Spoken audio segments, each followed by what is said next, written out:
오늘 특별히 거듭남의 증거라는 제목으로 갈라디아서 2장 20절과 고린도후서 5장 17절 말씀으로 하는 말씀 증거하겠습니다.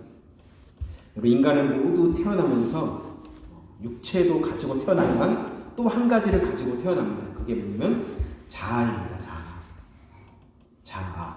자아라는 것은 쉽게 말하면 이 혼적인 영역인데요. 혼적인 영역, 지식적인 부분, 지성적인 부분, 생각하는 거죠. 생각하고 머리를 깨닫는 것, 이런 부분이 있고, 감정적인 부분이 있죠.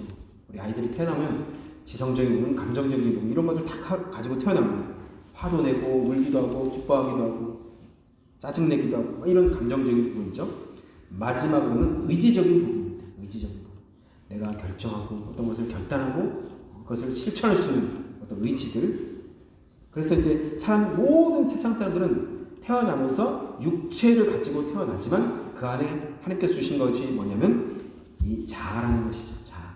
모든 인간은 자아라는 부분을 가지고 태어납니다. 이 자아의 영역은 매우 중요합니다. 혼적인 부분인데요. 왜냐하면 이 부분에서 우리가 흔히 말하는 영적인 전쟁이 이곳에서 일어나기 때문에 그렇습니다. 이 자아라는 부분에서. 여러분, 자아를 잘 다스리면 영적 전쟁에서 이기게 될 줄 믿습니다. 자아를 그대로 방치하면 육신대로 사는 사람, 육체를 따라 사는 사람이 되는 것입니다. 우리의 자아는 본래 나 중심성을 가지고 있어요. 나 중심. 본래 그냥 두면 나 중심이에요. 나 중심. 나밖에 몰라요.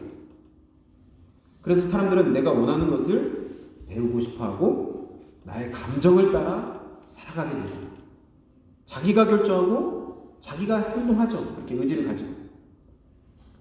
그러나 우리가 주님을 만나기 전에는 이렇게 철저하게 나 중심으로 살아갔고 내가 주인이 된 인생을 살아갔습니다. 내가 내 삶의 주인이었던 것이죠. 여러분, 모든 사람들은 자기 삶의 모든 주도권을 자기가 가지고 있습니다. 내가 주인인 인생을 살아간다는 거예요. 내가 주인이죠. 그런데 우리가 주님을 만나고 신앙을 갖는다는 것은 무슨 말입니까? 무슨 말인가요? 단순히 이 자리에 앉아있는 것, 그것이 아니에요. 이런 어떤 자아의 변화가 생긴다는 것이죠. 여러분, 신앙이 뭘까요? 교회에서 봉사하고 선교하고 예배에 빠지지 않고 예배를 나오고 헌금을 드리고 또 기도생활 열심히 하는 것, 정말 귀한 일이죠.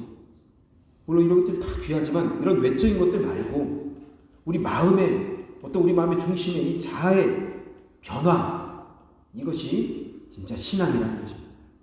이것이 진짜 믿음이죠. 10년, 20년 교회 생활을 했는데 내 중심이 조금 더 변화되지 않았다면 여러분, 다시 한 번 더 내 신앙을 점검해 봐야 돼요. 목사님에게 가서 진지하게 정말 나를 고백하고 1:1 상담을 하셔야 돼요. 더 늦기 전에.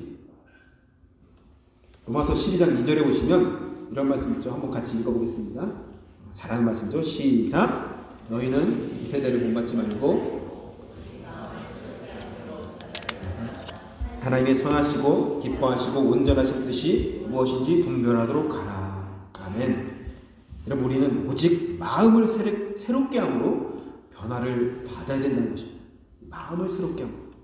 이 마음이, 이 중심이, 내 자아가 변화돼야 된다는 거예요. 그럴 때 이 하나님의 선하시고 기뻐하시고 온전하신 뜻이 무엇인지 비로소야 깨닫게 되는 거예요. 하나님의 뜻이 무엇인지도 모르는데 어떻게 신앙생활을 할 수 있어요? 하나님이 기뻐하시는 것이 모르는데 어떻게 우리가 믿음 생활을 할 수 있어요? 불가능하죠. 내가 주인 된 마음으로 하나님 이거 기뻐하시겠지 하면서 할 수 있는 것이겠죠. 하나님께서 기뻐하시는 믿음은 주님이 기뻐하시는 일을 해야 될 줄 믿습니다. 그런데 보면 세상 사람들은 이 자아의 만족을 위해서 살아갑니다. 매스컴을 보십시오. 네가 좋은 걸 다 해봐라. 너를 만족시켜라. 너 자신을 만족시켜라. 너는 좋은 것을 선택할 자격이 있다. 이것을 놓치면 불행해진다. 이것이 광고고 미디어죠. 계속 우리에게 주입하잖아요. 세상은 우리의 죄된 이 자아를 계속 자극합니다. 자신을 만족할 수 있게, 너의 만족을 위해서, 네 인생이 너 만족을 위해서 살아라. 네가 행복한 것이 중요하다. 네가 주인공이다. 계속 그렇게 주입하죠. 나의 만족을 위해서 계속 그것을 추구하면서 살아갑니다. 오늘날 세상의 문화는 그래서 자아를 충족시키는 문화예요. 자아를 충족시키는 문화. 내 자아를 만족시키는 문화. 그걸로 다 도배가 되어 있습니다. 그래서 오늘날의 우상은 뭐냐면 뭐 다른 형상, 어떤 무슨 모양을 만들어 놓은 것, 그것도 우상이지만 오늘날의 진짜 우상이 뭐냐면 자기 자신입니다. 자기 자신. 이 자아가 우상이에요. 이 자아가 안 깨트려지는 거예요. 깨트려진 것 같지만 또 세워져 있고 또 세워져 있고. 여러분, 사람들이 왜 종교를 찾습니까? 왜 종교를 찾아요? 이 종교 생활과 진짜 신앙 생활과 차이가 뭡니까? 그것이 뭐냐면 종교 생활은 자신을 위해서 하는 거예요. 자신을 위해서. 신앙 생활은 누구를 위해서 합니까? 주님을 위해서. 하나님을 위해서. 하나님의 만족을 위해서. 믿으십니까? 이것이 분명히 다른 거예요. 나의 만족을 위해서 기도하고 나의 만족을 위해서 봉사하고 나의 만족을 위해서 헌신하고 선교하고 나의 만족을 위해서 예배하고, 그것이 우상이라는 거예요. 그것이. 다른 게 우상이 아니에요. 여러분, 예배하는 것도 나의 만족보다는 하나님께 영광을 위해서 예배하는 것입니다. 그래서 먼저 드려지는 거죠. 하나님께 온전히 드려질 때 하나님 우리가 응답하시는 거예요. 은혜를 내려주시는 거예요. 믿으십니까? 우리가 먼저 온전히 드릴 때 하나님 응답하시고 축복하시는 것이 예배인 줄 믿습니다. 여러분, 안타깝게도 이러한 모습들이 우리 교회 안에 너무나 많아요. 신앙생활의 중심이 나예요. 나. 찬양을 할 때도 여기는 안 그렇겠지만 제가 예전에 권사님들 앞에 찬양인도 막 20대 때 부르는 거죠. 찬양인도 잘 불러서 좀 찬송가도 좀 했으면 좋겠다. 나는 그때 20대니까 막 복음성가가 은혜가 되잖아요. 막 마커스, 뭐 예수전도단, 경배가 찬양, 이런 것도 은혜가 되는데, 어른들은 찬송가를 네 박자로 불러야 되거든요. 네 박자. 근데 젊은이들 안 그래요. 엇박으로 나가야 되거든요. 박수도 이렇게 치거든요. 엇박으로. 그죠? 흔들흔들 거리면서. 예전 어른들은 그때 예수님 찬양 이렇게 해야 되는데, 근데 요즘 애들은 예수님 찬양, 박수도 이렇게 타잖아요. 그거 하는 순간 은혜가 딱 안 되는 거예요. 어른들은 갑자기 박자가 틀어지니까. 그럼 그게 뭔가요? 내가 그동안 쌓아왔던 어떤 내 만족이기도 해요. 그게. 이렇게 하면 내가 만족이 되는 예배가. 이렇게 하면 내가 벌써 부딪히는 거죠. 우리 안에도 그런 것이 다 있어요. 말씀도 마찬가지. 말씀도 우리가 걸러서 듣잖아요. 유튜브도 이건 제끼고 이건 다 그러니까. 그렇지 않습니까? 우리가 선택하는 모든 신앙생활에서 우리도 모르게 내 만족을 위해서 내 생각이 어느 순간 그 자리에 차지하고 있는 거예요. 하나님이 기뻐하시는 것이 아니라 하나님 길로 가고 있는데 나는 아직도 여기에 머물러 있을 수 있다는 것이죠. 여러분, 깨어서 주님이 걸어가시는 그 걸음을 보시기를 주님을 축복합니다. 우리가 성경을 볼 때도 마찬가지예요. 실수할 수 있는 것이 뭐냐면 하나님의 말씀을 내 중심으로 볼 수 있다는 거예요. 하나님의 말씀. 그래서 자기 마음에 드는 성경 구절을 거기에만 막 이렇게 밑줄 긋고 거기에만 막 동그라미 그 성경만 막 읽는 거죠. 제가 예전에 우리 아내랑 이렇게 교제할 때 한 번 정말 크게 한번 싸웠어요. 그래서 그때 헤어지자. 갈라서자. 아직 결혼 안 했으니까 더 늦기 전에 갈라지자. 그렇게 하면서 서로 이제 합의를 보면서 얘기를 했어요. 그런데 마지막으로 이제 하나님께 한번 이걸 이제 도장을 확인을 받고 싶어서 말씀을 보고 한번 결정하자. 그래서 그때는 아무튼 이렇게 성경을 읽다가 이렇게 딱 읽어봐. 제가 읽거든요. 지금 아내한테 읽어봐. 그리고 결정해. 나는 따를게. 이렇게 좀 기다렸어요. 그랬더니 아내가 다시 만나자. 그래서 지금까지 이렇게 오게 된 거예요. 안 그랬으면 우리 애들도 뭐 없겠죠. 아무튼 이렇게 하면 안 되지만 한번 그렇게 했어요. 우리가 원하는 대로 이렇게 딱 했는데 내가 원하는 상황에 맞는 말씀만 우리는 찾게 되고 내가 원하는 그 문제 해결을 위해서 말씀을 찾아요. 잘못된 거죠. 어떻게 보면 문제 해결이 문제가 아니라 내가 문제일 수도 있는데 문제 해결을 위해서 성경을 찾는다? 뭔가 잘못 가고 있는 거죠.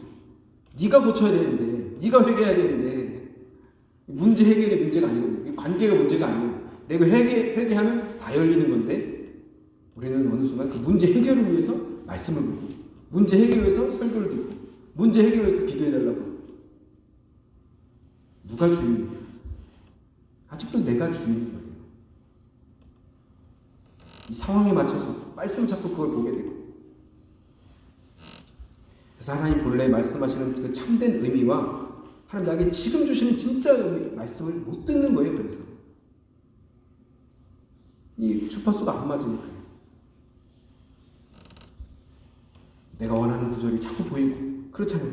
내가 보고 싶은 말씀을 찾고.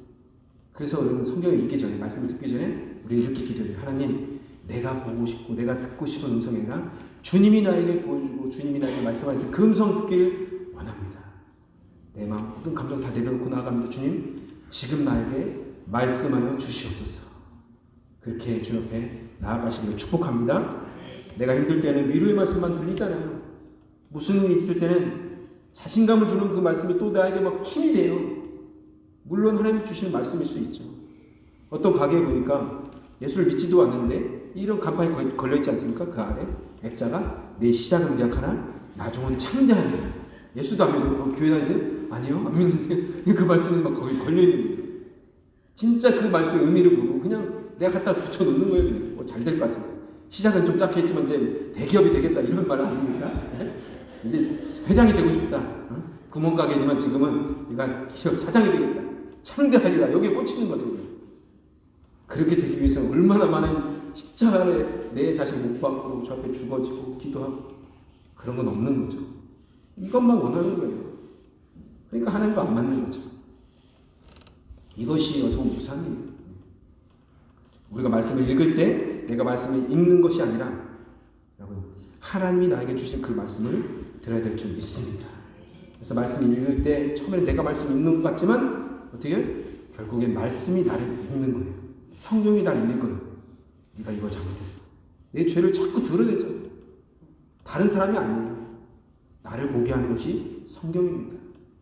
내가 읽기 시작하지만 성경이 나를 읽고 성령이 나에게 말씀하신 그 음성을 듣기를 주님의 축복합니다. 여러분, 설교를 들을 때도 마찬가지입니다. 자아가 살아있는 사람은 자기 중심적으로 설교를 듣고 해석합니다. 지금 비록 저를 통해 하나님의 말씀이 선포되지만 하나님이 여러분에게 성령님이 말씀하시는 그 음성을 들어야 될 줄 믿습니다.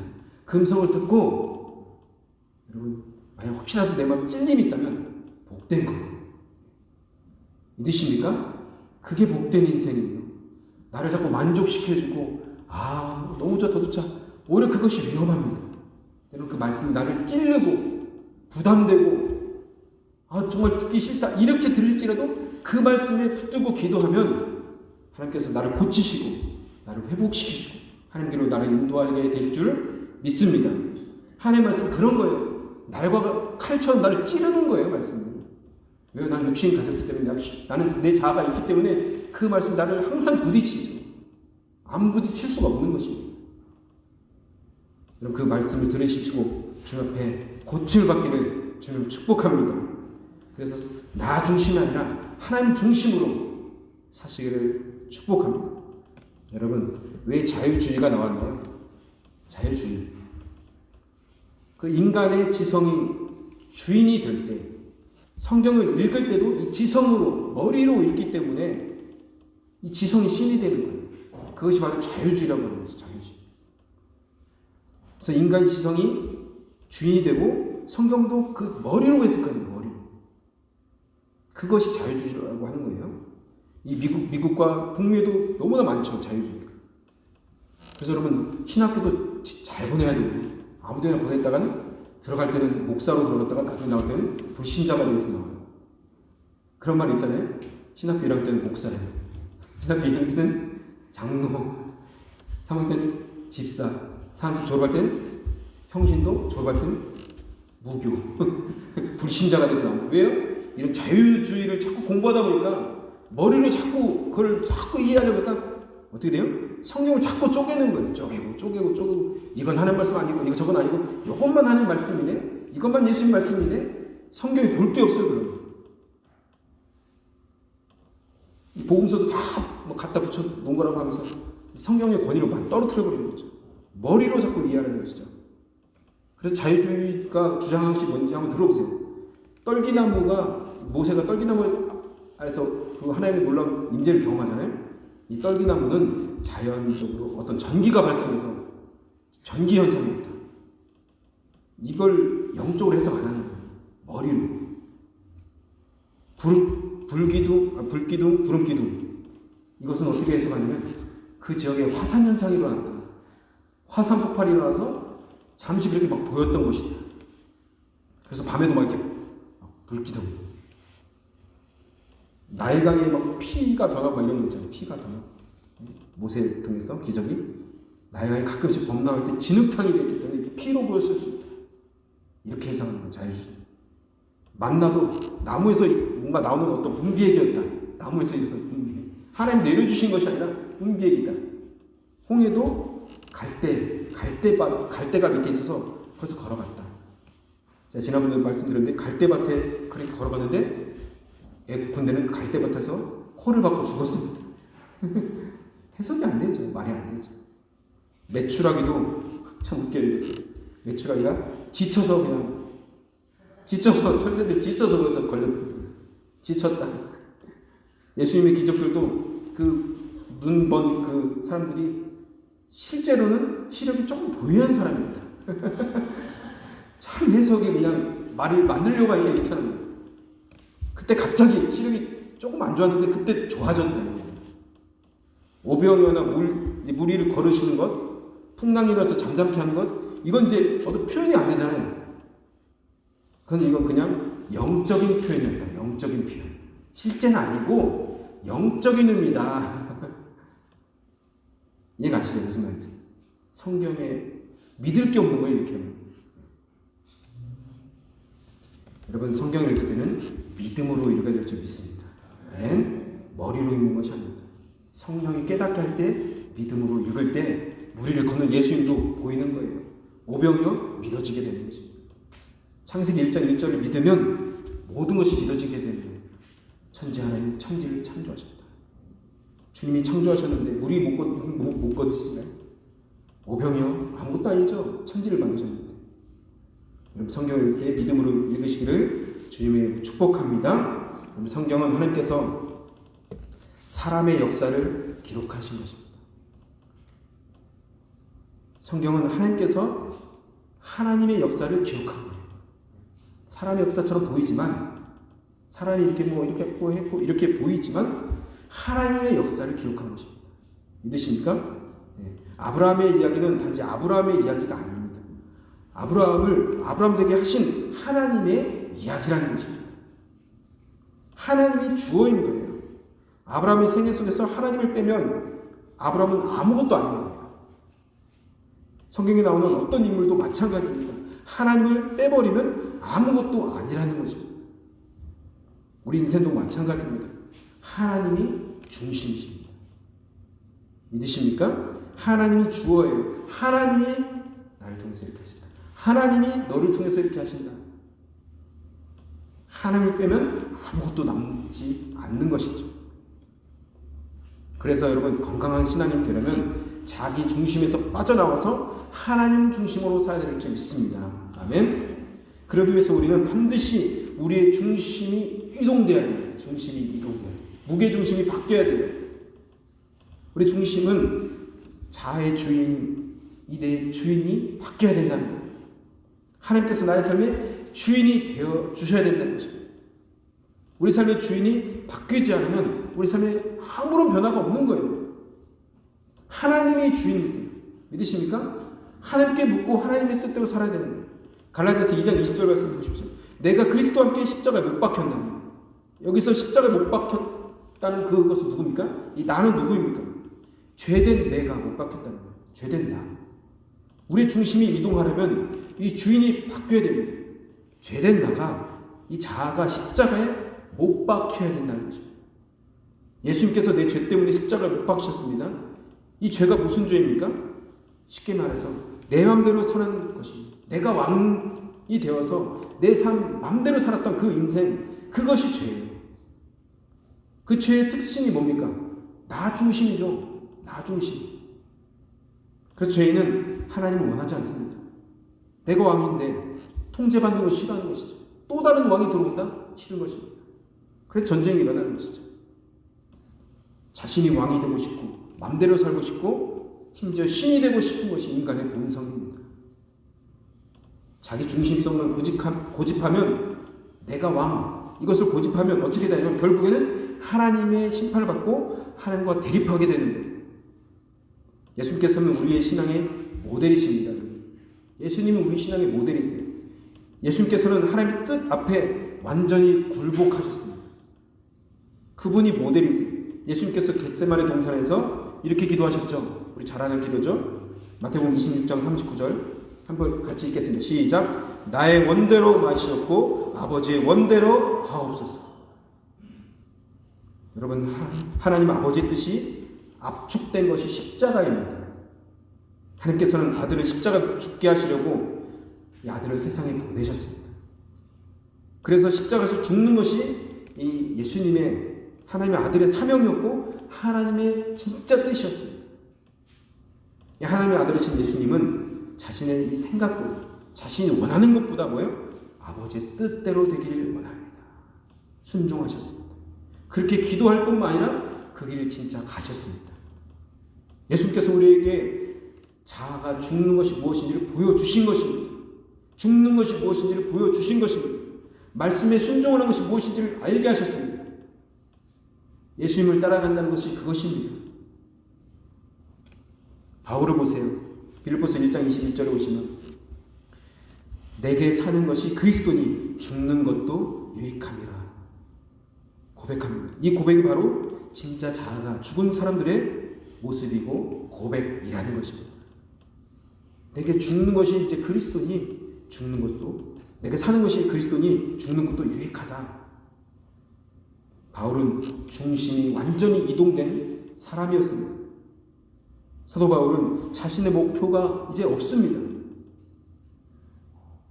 부활하신 예수님을 다메섹에서 만나면서 완전히 바뀌었거든요. 삶의 목표가 바뀌었고 그의 모든 것이 바뀌었고 자신이 추구했던 모든 것들은 배설물로 버려버렸습니다. 삶의 방향을 완전히 수정했고 중심을 완전히 이동했습니다. 누구께요? 예수님께. 갈라디아서 2장 20절 보시면 바울의 고백이죠. 2장 20절. 20절은 우리 신앙에서 어떻게 보면 첫 단추입니다. 첫 단추. 2장 20절 우리가 잘 알죠. 그 말씀을 자신의 고백으로 고백하지 않으면 삶의 변화가 절대 일어나지 않습니다. 이 갈라디아서 2장 20절의 말씀이 자신의 고백이 되어야, 내 고백이 되어야 어떻게 돼요? 고린도후서 5장 17절의 말씀을 경험하게 되는 것입니다. 고린도 5장 17절에 뭡니까? 그런즉 이런 고백하는 모든 사람들은 누구든지 그리스도 안에 있으면 새로운 피조물이라. 이전 것은 지나갔으니 보라 새 것이 되었다. 아멘. 새로운 피조물로 새롭게 살려면 갈라디아서 2장 20절의 말씀이 자신의 고백이 되어야 될 줄 믿습니다.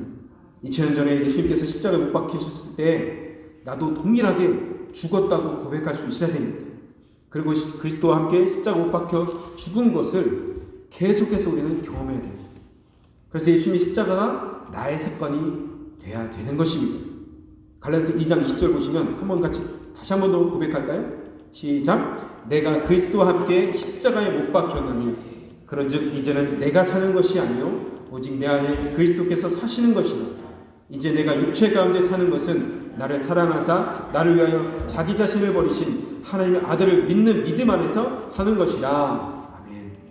여러분, 예수님만 십자가에 못 박히시고 끝나면 안 되는 것입니다. 내가 그리스도와 함께 십자가에 못 박히는 것으로 연결이 돼야 됩니다.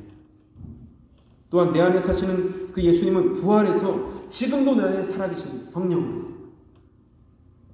그래서 내 옛사람 자아가 죽어서 이제는 새로운 자아가, 새로운 중심이 내 안에 들어오게 되는 것입니다.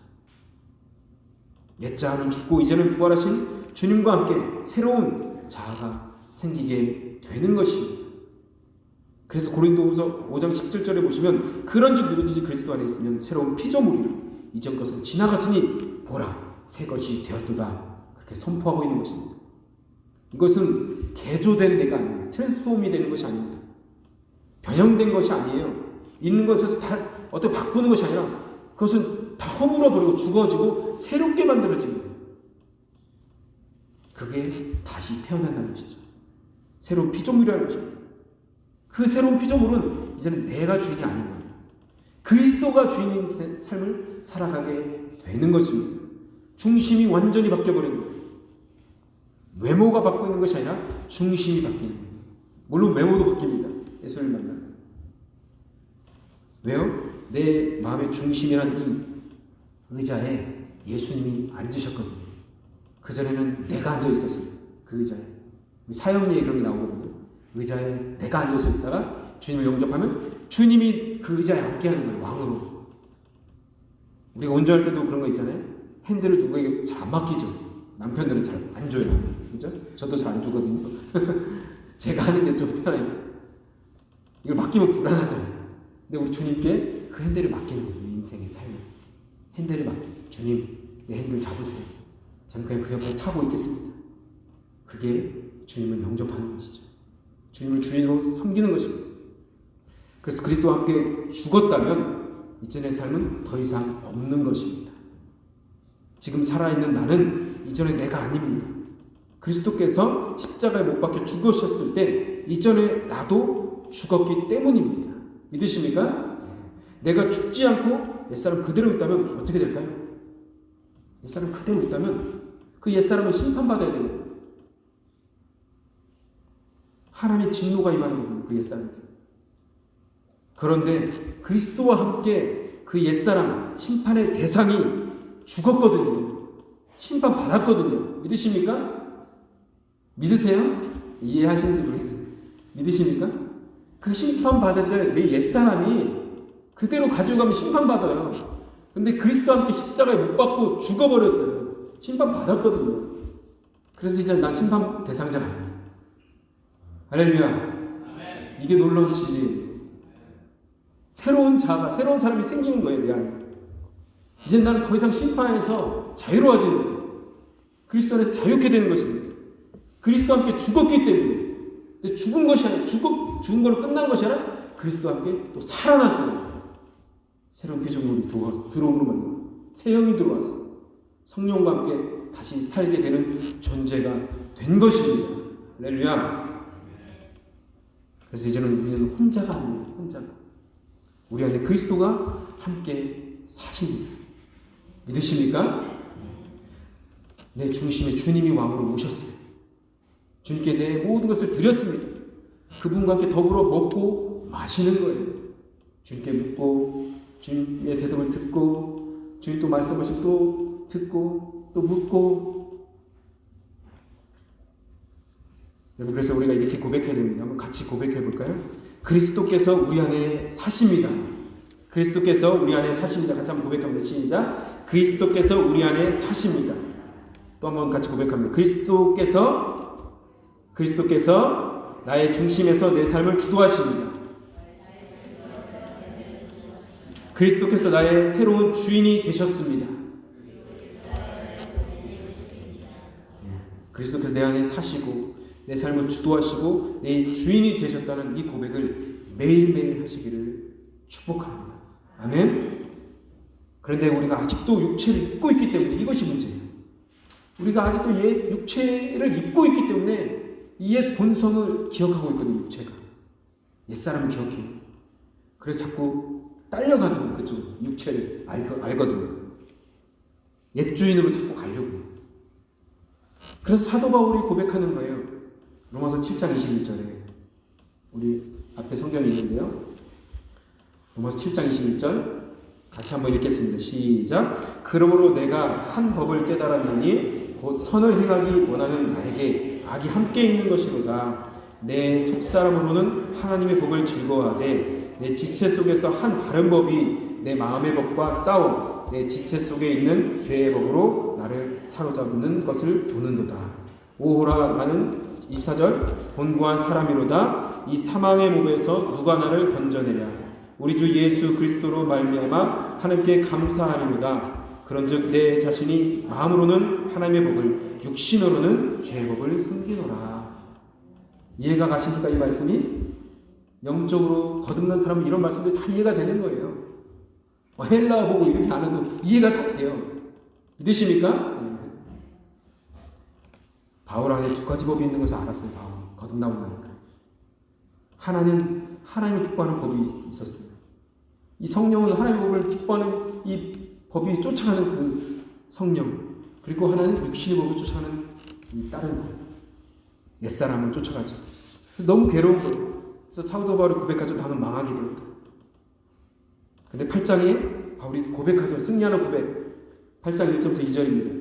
우리 같이 한번 믿음으로 고백할까요? 시작. 그러므로 이제 그리스도 예수 안에 있는 자에게는 결코 정죄함이 없나니 이는 그리스도 예수 안에 있는 생명의 성령의 법이 죄와 사망의 법에서 너를 해방하였습니다. 아멘. 놀랍지 않습니까?